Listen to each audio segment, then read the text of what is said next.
Hello, my name is David Hudson, and I'm standing here at the Kalamazoo River in Comstock, Michigan. You can never judge a book by its cover because underneath here is a lot of pollution that's not safe for you to eat the fish or swim or basically anything. All you can do is just look at this river. Hello, once again I have some startling news to share with you. Our rivers and lakes are being destroyed right before our eyes. The process of cleaning up a contaminated river takes too long without any improvement. After 30 years, you can still not enjoy God's beautiful Kalamazoo River or even eat the fish. Since we are all residents of the Great Lake state of Michigan, we have all enjoyed water activities. If the current trend of contaminated rivers and lakes continue, that may change forever. I have been a resident of Michigan, specifically Van Buren and Kalamazoo counties, for the last 3.5 decades. I remember when I was young, I could eat the fish out of the Kalamazoo River, but for many years there has been a fish consumption advisory according to river advocates.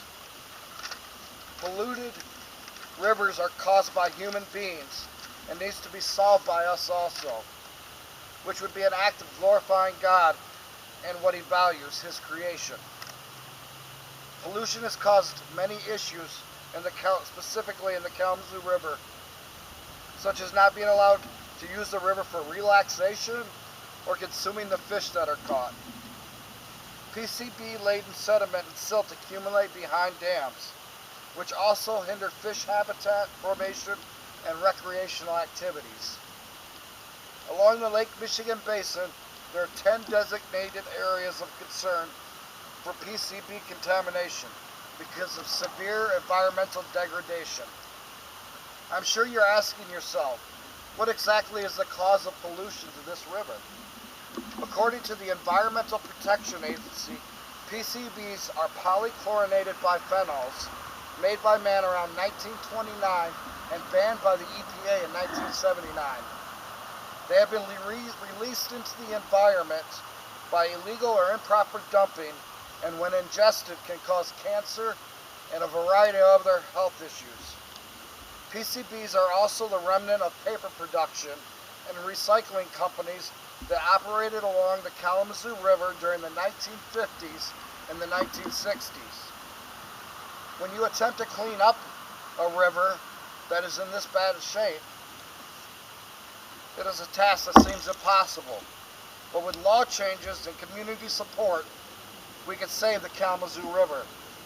The policy that slows down cleanup of PCB pollution is called polluter pay. Polluter pay holds those financially responsible for the pollution that they cause.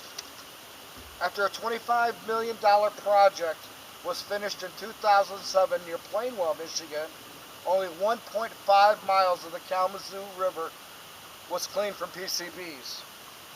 We all can start to improve the shape of the Kalamazoo River by recommending to legislators that change in funding and laws need to be addressed.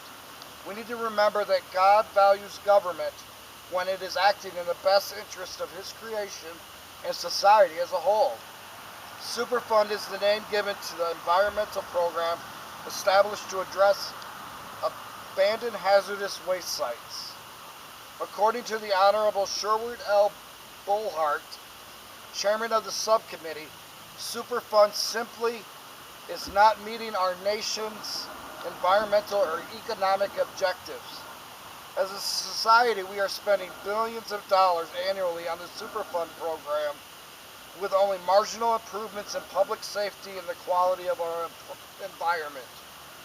Solutions to man's problems can only come from a divine source, which is the Bible. Pollution, once again, has created some damaging effects to the Kalamazoo River in southwest Michigan. Due to negligent behavior from waste and recycling companies, decades have gone by with PCB contamination of the river and other areas of the Great Lake Basin. With law changes and management of new funds for the environmental protection and cleanup, we can save the once beautiful and useful river that was created by God called the Kalamazoo River. Unfortunately, many years have gone by when God's rivers and lakes have been polluted and mishandled through waste contamination such as PCBs, which cause, as I've stated before, many health issues, including the horrible disease of cancer. Now that we are aware of the problem, pollution in Kalamazoo River, I ask you to value what God created. That is the wonderful network of lakes and rivers throughout our great state of Michigan. Thank you very much.